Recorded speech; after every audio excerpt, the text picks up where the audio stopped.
Sans plus attendre, Hélène Valade, je voulais vous interroger en réaction aux propos qui ont été tenus par nos deux intervenants sur l'adaptation, notamment grâce aux solutions fondées sur la nature. Et pourquoi je me permets cette question qui n'est pas directement en rapport avec la table ronde, quoique, c'est que vous avez pendant longtemps œuvré et même créé la fonction développement durable dans une grande entreprise de services à l'environnement, Suez pour ne pas la citer, et puis que vous avez côtoyé aussi des professionnels du vivant au sein du cercle Cité Verte.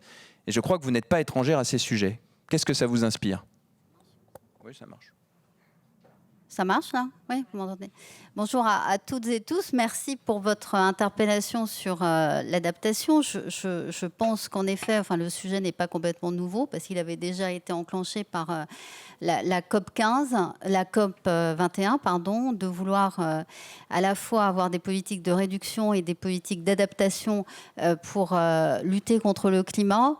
Et en effet, un certain nombre de solutions issues de l'attention que l'on peut porter à la nature ont pris de la puissance dans la ville, notamment. Il faut regarder d'ailleurs les villes du nord de l'Europe qui montrent parfaitement comment la nature, une fois qu'elle est présente en ville, peut contribuer non seulement, comme vous l'avez dit tout à l'heure, à apporter de la fraîcheur, à faire en sorte de lutter contre l'artificialisation des sols, puisqu'il y a des nus dans les villes qui permettent d'acheminer l'eau, comme ça a été dit précédemment, plus facilement. Donc voilà, tout un tas de choses qui nécessitent au fond de repenser la ville au regard de la présence de la nature.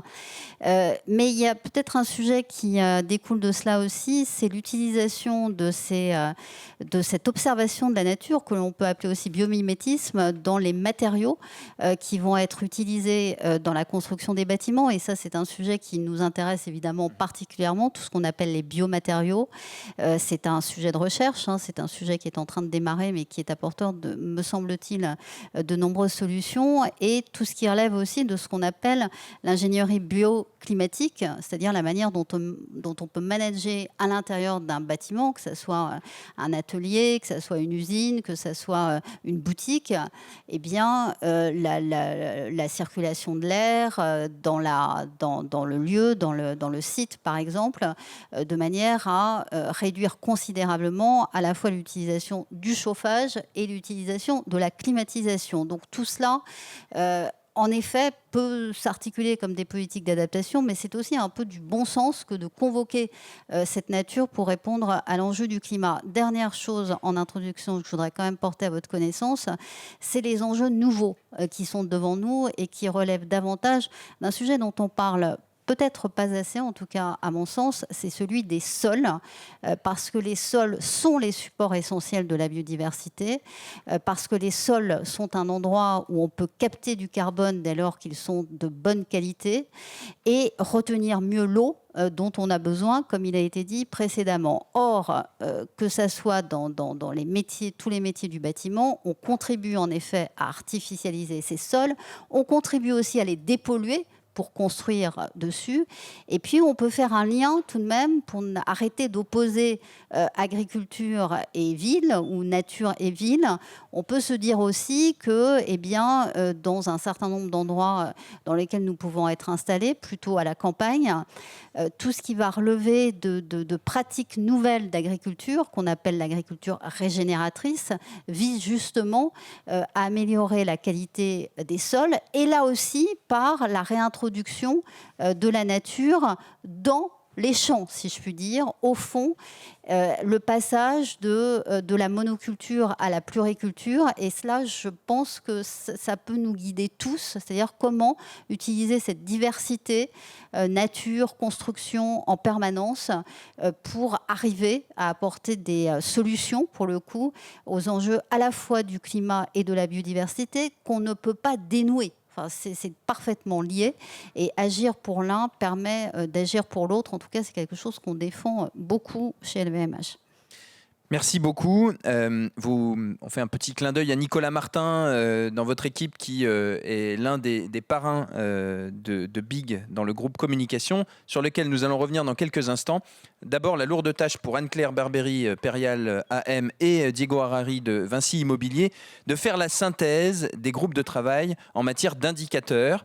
Alors, il n'y a pas de diapositive. Il s'agit de montrer comment vous avez travaillé, ce vers quoi vous tendez, ce que vous visez, et puis un ressenti de l'intérieur, de l'intérêt de ces travaux. Alors, Anne-Claire, tout d'abord, vous êtes la marraine du pôle sensibilité. Pouvez-vous nous indiquer l'avancement des travaux et puis les étapes à venir vues de l'intérieur de celles et ceux professionnels qui les font vivre?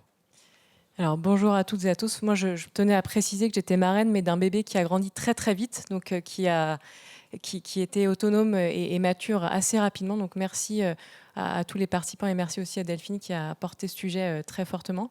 Très concrètement, c'est ce qu'a présenté Delphine avec des slides en début de présentation. L'idée, c'est de faire un outil cartographique pour comprendre comment on peut travailler à l'échelle d'un bâtiment ou d'un projet en matière de biodiversité sur son territoire. Avec cette matrice état-pression, et avec tout un tas de sous-indicateurs ensuite qui sont précisés. Donc ça a été assez précis, assez rapide, et sur la même logique un peu que Batadap. Donc ceux qui avaient participé à ce sujet-là avant ont retrouvé la même logique, donc ça a pu permettre l'accélération. Et très concrètement, ça nous permet au bout d'un an d'avoir un outil qui est prêt, puisque voilà, ça va être publié là d'ici la fin d'année, certains sont déjà disponibles. Donc ça permet d'avoir des indicateurs qui sont formalisés, qui sont accessibles, qui sont compréhensibles par un maximum d'acteurs de l'immobilier notamment, pour pouvoir travailler à l'échelle soit d'un projet, soit d'un bâtiment, et également à l'échelle d'un portefeuille, ce qui est le cas comme pour nous. Quand on travaille à l'échelle d'un patrimoine de 500 immeubles, on a besoin d'avoir aussi un outil de massification. Donc on a aussi ce pouvoir, in fine, de s'approprier ces outils-là pour en faire quelque chose adapté aux besoins des acteurs. Donc je pense que c'est un succès. Voilà. Donc avec cet outil et ces deux axes, on peut mesurer l'impact du déjà là. Et puis il y a quelque chose qui vient d'être évoqué en détail par nos deux intervenants et puis par Hélène Valade à l'instant. Ce sont les solutions. Et ça, ce sont les fameux co-bénéfices, les indicateurs de co-bénéfices. Où en sont-ils aujourd'hui? C'est un travail assez conséquent. On a vu la liste des co-bénéfices sur l'eau, sur le climat local, etc. Qu'est-ce que vous pouvez nous en dire? Alors effectivement, les co-bénéfices, c'est une sorte de matrice de double matérialité, de logique de double matérialité sur les échanges que peuvent avoir le bâtiment et le territoire en matière de biodiversité, ce que peut proposer le bâtiment en termes de services écosystémiques, et ce dont il bénéficie. Donc c'est un sujet qu'on travaille et qu'on va pousser notamment avec le Muséum d'histoire naturelle et mobiliser une partie des équipes pour travailler sur ces sujets-là. On voit qu'assez naturellement, on peut concevoir des choses effectivement comme des îlots de fraîcheur, comme comment on peut intégrer par exemple des arbres fruitiers qui pourraient proposer d'autres services aux utilisateurs. Et je pense que ça remet aussi dans cette logique-là, l'utilisateur au cœur un peu des sujets. On l'a souvent dit, je pense, on a souvent cité ces exemples-là en atelier. Si on n'intègre pas l'utilisateur final aux discussions, le risque, c'est qu'il y ait une mécompréhension de ces sujets par rapport à des idées préconçues sur voilà, moi je dois avoir une pelouse qui est extrêmement bien tondue. En fait, c'est contraire à un impact positif sur la biodiversité. Donc ça va naturellement, je pense, être assez bien approprié par les utilisateurs. Alors, ce que vous nous dites, au fond, c'est aussi, en écho à ce que disait Hélène Valade, des choses qui sont simples, de bon sens, qui permettent aussi à chacune et à chacun de se l'approprier. Et puis, le retour de l'enchantement, du sensible, et pas uniquement celui de l'indicateur chiffré. Cet indicateur, néanmoins, on l'a vu sur la sensibilité, il est essentiel. Et là, je me tourne vers Diego. Il l'est au moins autant dans un sujet complexe qu'on a du mal à définir, souvent, pour le profane en tous les cas, le ZAN, le zéro artificialisation nette. Je souscris parfois au terme de sobriété foncière qui nous invite à être plus sobre, tout simplement. Diego, vous avez pris en main ce groupe de travail. C'est un sujet qui vous tient à cœur chez Vinci Immobilier. Même question que pour Anne-Claire. Quelle démarche et quel livrable attendez-vous? Bonjour à tous. Alors c'est vrai que la loi climat et résilience a repris des choses qui étaient déjà évoquées depuis longtemps avec cet objectif de zéro artificialisation nette. Et cette loi, elle définit comment on va mesurer ce phénomène d'artificialisation, mais aux échelles des documents d'urbanisme et pas aux échelles des projets. On est tous des acteurs des projets. On a une capacité de finesse bien supérieure grâce à ça dans la compréhension du foncier, etc., de ce qu'on va faire dessus, de comment est-ce que ce qu'on fait aussi aller sur le bâti peut jouer dans toutes ces notion de biodiversité, de cycle de l'eau et tout ce qu'on a mentionné ce matin. Donc on a besoin d'une métrique pour pouvoir piloter notre action, optimiser, faire des choix, voilà, et quelque part faire notre propre part du sujet et pas tout remettre juste sur le politique et l'urbaniste. Et donc c'est le but de ce pôle-là. On profite à la fois de BIG pour avoir des échanges avec des chercheurs, parce que c'est un sujet où en fait il y a encore beaucoup de zones d'ombre. Faut dire ce qui est. Et puis, on a une particularité sur ce pôle qui est qu'on s'articule avec un groupe de travail hors BIG qui est piloté par le CSTB et qui travaille aussi à la mise en œuvre d'une métrique commune qui s'appelle le CBS harmonisé. Dans ce cadre-là, on verra, nous, ce qu'on en fait. Mais voilà, le but étant bien de faire cette métrique et ensuite de trouver la façon, en interaction avec les autres pôles, de les diffuser, de faire comprendre ces problématiques et d'essayer au maximum que ces nouvelles pratiques s'implantent chez tout le monde. Donc il y a cette notion de j'agis local en tant que promoteur et je m'inscris dans quelque chose de beaucoup plus grand qui fait écho aux propos sur le cycle de l'eau. Au fond, et tous autour de la table, vous êtes à des positions très différentes dans la chaîne de valeur de l'immobilier. Vous l'avez dit tout à l'heure, Anne-Claire, Perial gère des actifs, plus de 500.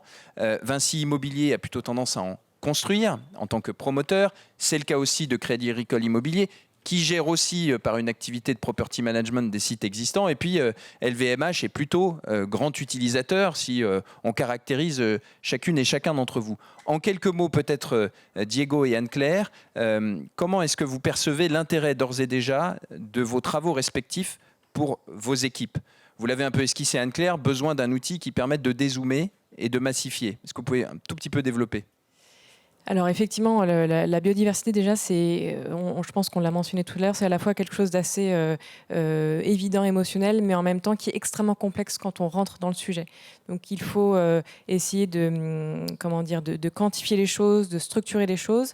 Nous, on a la chance d'avoir travaillé sur ces sujets-là en travaillant sur un indicateur précis de mesure juste avant notre entrée au sein de BIG. Donc on a aussi un certain nombre d'équipes en interne qui sont déjà sensibilisées au sujet, les équipes en charge du développement durable, les asset managers, et puis de manière générale nos partenaires, locataires, property managers, équipes de conception, architectes potentiellement sur des cadres de structuration.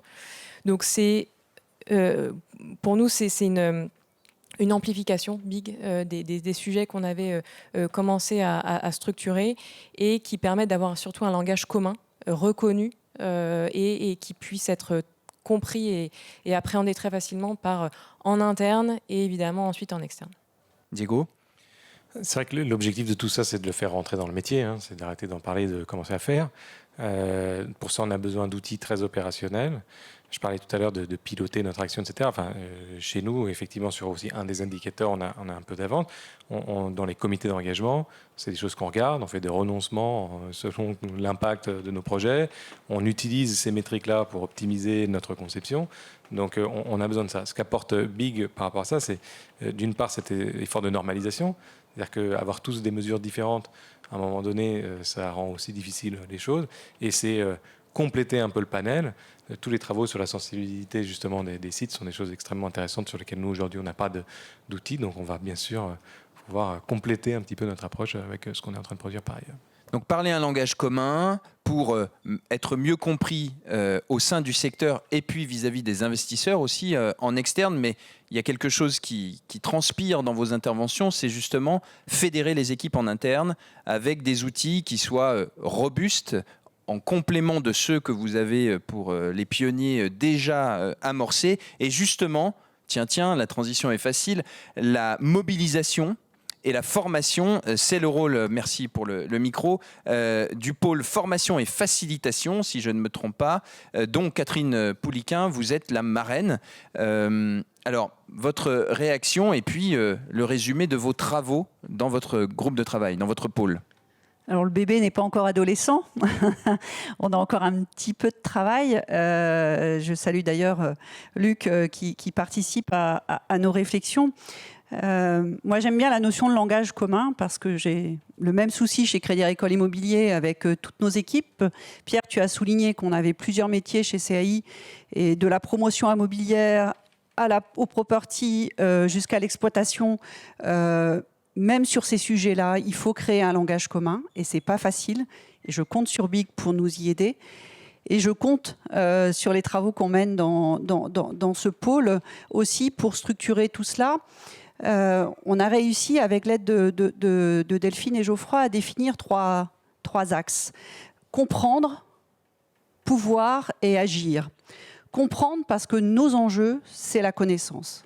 Ça a été largement nourri tout à l'heure avec la première table ronde. Je pense qu'on a tous besoin de comprendre. Moi, je prenais encore des notes parce que c'est un sujet sur lequel on s'enrichit tous les jours, qui est d'une grande complexité et sur lequel il faut remettre des connaissances et un socle commun pour nous permettre de parler tous le même langage.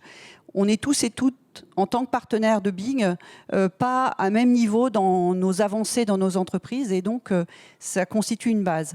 Delphine a souligné tout à l'heure ce centre de ressources qui existe déjà sur le site internet qui a vu le jour cette année.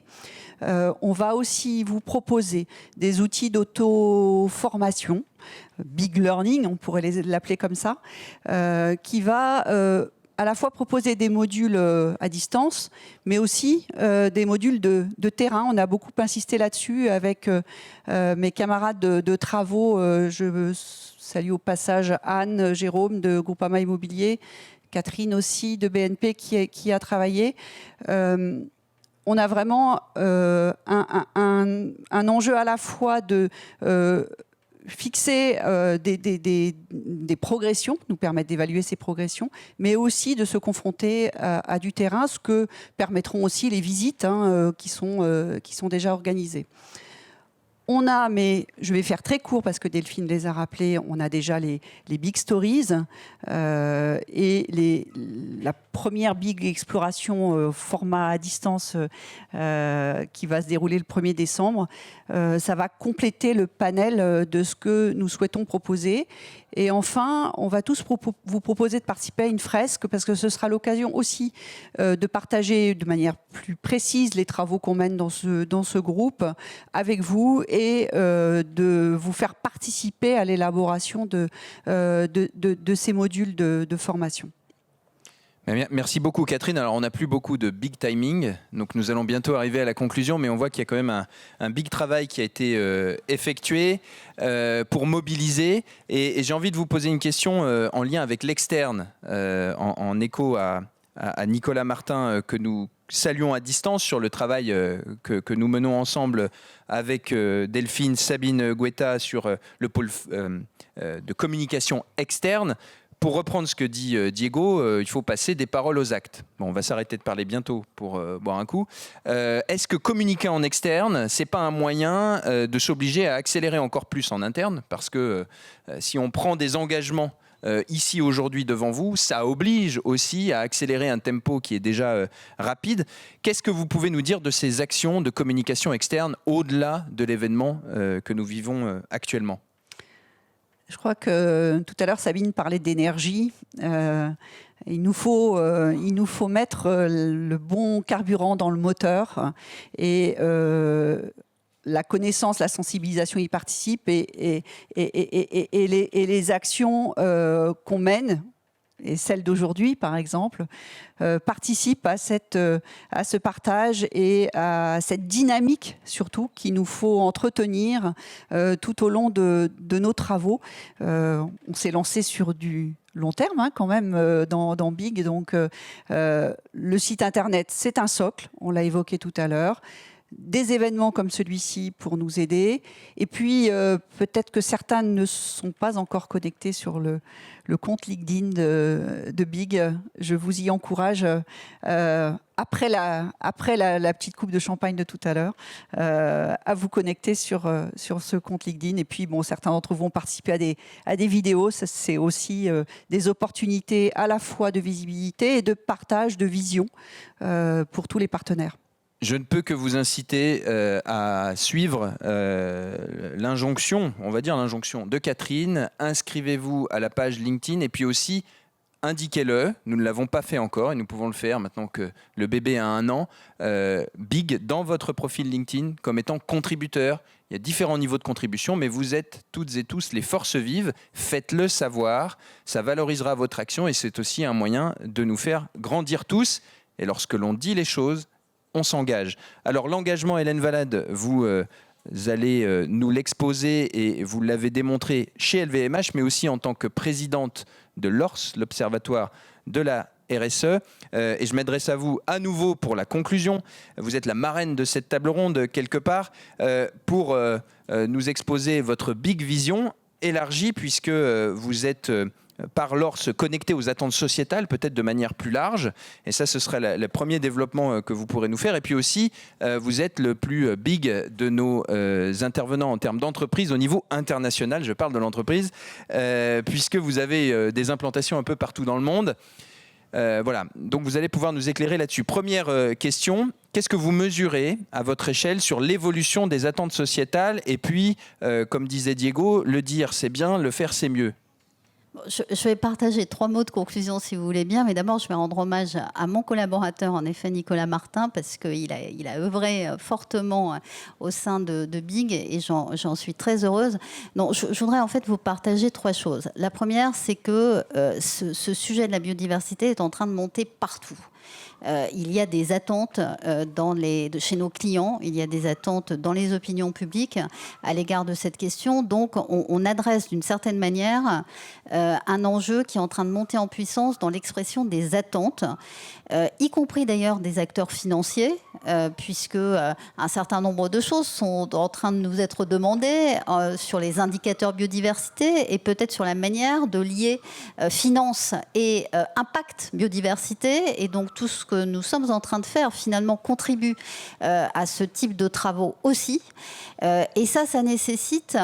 en effet, de ne pas mettre tous les œufs sur la mesure, parce qu'on sait que la mesure, elle est super complexe, mais de les mettre sur l'action. Et c'est pour ça que j'aime beaucoup la manière dont on peut partager nos bonnes pratiques, innover dans les actions au sein de Big. Seconde remarque, c'est que je pense que ce sujet va en plus gagner en puissance parce que l'énergie et la crise énergétique s'est invitée malheureusement dans ce paysage et que du coup on va au-devant, me semble-t-il en tout cas, de conflits d'usage pour les sols de manière encore plus aiguë que ce qu'on avait vécu jusqu'à maintenant, puisqu'on va avoir besoin de terrain pour l'énergie solaire et pour l'éolien aussi terrestre. Et cela, on voit dans un certain nombre de cercles ces conflits naissants entre, en effet, bâti, agriculture et puis utilisation énergétique des sols au sens éolien solaire. Donc j'attire aussi votre attention là-dessus parce que je pense que ça serait pas mal qu'on positionne aussi nos travaux au regard de cette problématique-là. Et puis la dernière chose que j'ai envie de vous dire, c'est que il y a la COP15 le 9 décembre, c'est-à-dire ce grand moment de la biodiversité. On espère que cette COP15 sera la biodiversité, ce que la COP21 a été au climat, parce que le cadre qui est en préparation est absolument robuste. Et notamment, il y a une target qui est la target 15 de ce framework qui s'adresse directement aux entreprises. Et c'est une première dans les négos internationales que de garder une place pour l'action des entreprises. entreprises. Et les entreprises vont être invitées à non seulement réduire leur impact sur la biodiversité, mais à avoir un impact positif. Et donc, si vous nous en donnez la possibilité, on pourra très bien, on est très présent pendant cette COP15, on a pas mal de prises de parole, témoigner de l'initiative BIG devant ce parterre international, puisque votre question, elle portait aussi un peu sur l'international. Est-ce qu'on peut faire cocorico avec BIG? Voilà. Eh ben, écoutez, moi, je vous propose d'en parler dans les side events que j'aurai là-bas. Je ne sais pas si je ferai cocorico, mais en tout cas, je défendrai cette initiative. Et dernière chose, plus personnelle, je pense aussi qu'il faut que tous ces sujets revisite la contractualisation entre les bailleurs et les locataires. On a signé avec un bailleur, un landlord chinois qui s'appelle Anglong, un partenariat dont je suis très fière parce qu'il redéfinit les devoirs de chacun, côté bailleur et côté boutique, pour justement progresser encore plus sur les questions de biodiversité et de climat, puisque quand on n'a pas le bailleur avec nous, par exemple dans une boutique, on ne peut pas faire grand-chose. Bon. Et ce cas de figure qui est très propre à LVMH peut être décliné dans tout un tas d'autres cas de figure, puisque c'est bien la relation entre un bailleur et son locataire. Et je pense qu'il faut aussi qu'on ait le courage de revisiter ça et d'avoir des formes contractuelles très différentes qui prennent en compte les aspects biodiversité. Merci beaucoup Hélène Valade, merci Anne-Claire Barbery, merci Catherine Pouliquin, merci Diego Harari, merci à toutes et à tous. On peut applaudir nos intervenants.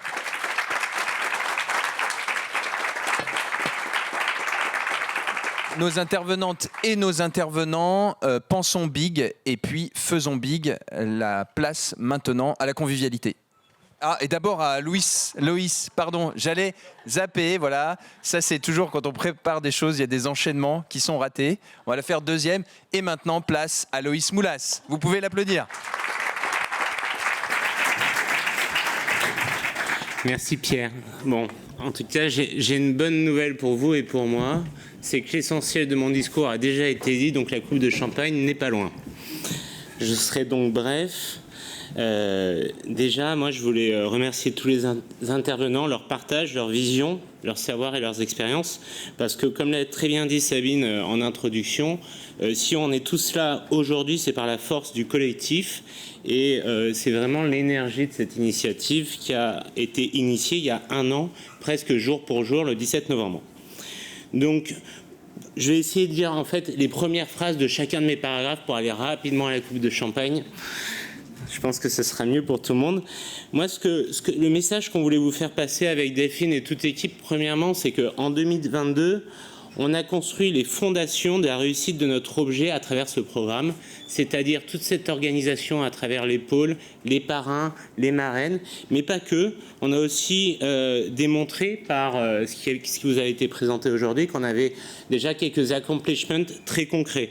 Un premier référentiel de mesures qui permettent, en plus de répondre à des contraintes réglementaires sur tout ce qui relève de l'article 29, des risques liés à la biodiversité, un outil Biodibat qui va s'implémenter au fil des années et aussi le lancement de plusieurs initiatives, dont une phare, Cube Nature, mais aussi les Big Stories, les Big Explorations et bientôt les Big Learnings, avec Luc Abadi, si j'ai bien compris. Donc, nos travaux s'inscrivent dans une dynamique très forte au niveau national et international. Et ceci a déjà été dit. La COP15, ce qu'on attend de la COP15, c'est qu'elle soit pour la biodiversité, ce que la COP21 a été pour le climat. Et pour paraphraser Pierre, avec qui on préparait cette intervention, si je n'attendais rien de la COP27 et j'ai été déçu, je ne veux pas être déçu de la COP15. Donc, il faudra qu'on discute ensemble, Hélène, justement, de vos interventions là-bas. Deuxième point aussi qui est important, vous savez, nous, on observe le marché de l'immobilier en France et on a constaté une évolution extrêmement importante de la prise en compte des critères de la biodiversité, aussi bien par les sociétés d'immobilier de gestion et par les promoteurs immobiliers. C'est quelque chose qu'on présentera la semaine prochaine.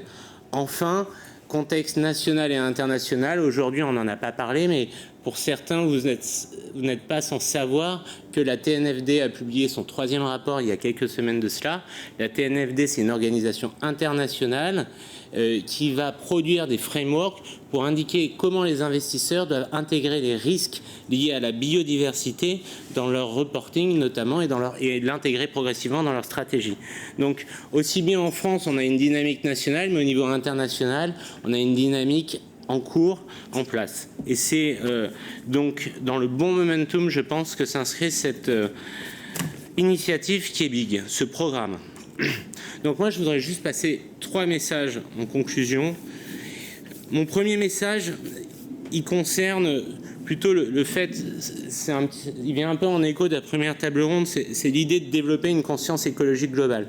Si vous considérez que 90% des articles de presse et des discours politiques aujourd'hui ne concernent que le climat, et la biodiversité seulement 10%, vous vous dites qu'il y aurait peut-être un réglage à fonctionner parce que l'ensemble de ces problématiques, elles sont complètement systémiques. Donc, parler de décarbonation, c'est bien, mais la question écologique est bien plus systémique. Et c'est ce qui a été montré. Parler de sobriété énergétique, c'est bien, mais ce n'est peut-être pas suffisant. Il faudrait peut-être aussi parler de sobriété sur la ressource, sobriété sur le foncier, sur l'eau.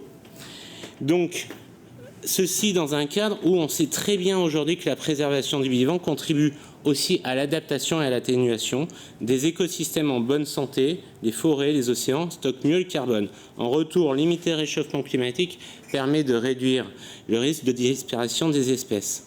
Et enfin, et quelque chose qui parlera à tous, renaturer les villes, c'est climatiser gratos. C'est climatiser gratos et avec plein de co-bénéfices dans un monde où l'essentiel de la population demain y vivra. Donc la renaturation des villes dont vous êtes les acteurs principaux doit, je pense, demain être une priorité. Ça, c'était mon premier message. Mon deuxième message concerne plus, je pense, l'idée de la formation. Pour accélérer, il faut donner à chacun des moyens d'agir en formant massivement. On réfléchit à ça au niveau de l'idée et il y a aujourd'hui ce pôle formation qui va avoir des résultats et des concrétisations en 2023. Je mise beaucoup dessus. Je pense que c'est excessivement important au même titre que tous les événements de communication comme on les fait aujourd'hui. Et pour moi, en toute humilité, j'ai mis longtemps à le comprendre, mais maintenant je comprends la force de la communication dans la diffusion de la connaissance et dans le fait de donner, insuffler l'envie aux gens. Et troisièmement, dans un monde où on constate quand même que les dispositifs politiques réagissent dos au mur, c'est-à-dire qu'aujourd'hui on parle de sobriété énergétique, mais on parle de sobriété énergétique dos au mur. Il faut quand même se rendre compte que le système climat comme le système biodiversité, c'est des systèmes qui ont des inerties. Donc c'est-à-dire que la réaction dos au mur ne peut pas fonctionner. Et donc dans ce cadre-là, comment arriver à dompter un système économique qui lui ne réagit que comme ça ? Eh bien, il faut simplement donner de la valeur. Et pour donner de la valeur, je pense qu'il faut vraiment qu'on mette l'accélérateur sur le fait de poser des bases d'un référentiel de co-bénéfices qui lui permettent à terme de faire ressortir la valeur du fait de s'intéresser à la biodiversité quand on est un acteur économique. Voilà pour mes 3 messages. Et mes 3 messages, d'une certaine manière, introduisent assez bien ce qui va se passer l'année prochaine, puisqu'on va continuer à développer des indicateurs. Tout ceci est open source, gratuit, et tout ceci est fait de façon collective. Ça va être une implémentation donc progressive de l'outil Biodibat dans ses fonctionnalités. On va intégrer à terme un cycle de formation et on va accélérer sur les bases mises en place cette année sur ces fondations Big Exploration, Big Story, Cube Nature, notamment. Tous ces nouveaux éléments, en fait, vont continuer à être animés par l'ensemble des personnes qui nous ont déjà aidés cette année. Je les remercie. Et moi, mon message aussi, c'était de vous dire, BIG, c'est un programme open source, mais c'est aussi un programme ouvert. Donc, on invite tous les partenaires intéressés par notre démarche à se joindre à notre initiative. On a encore besoin d'accélérer. On ne parle pas d'érosion, on parle bien d'extinction. Il y a tant de choses à faire. Donc moi, je voulais vraiment remercier les gens qui ont été là pour nous depuis 1 an et encourager les autres qui auraient les moyens de le faire, les ressources personnelles, de se joindre à nous. Voilà, merci et bon cocktail.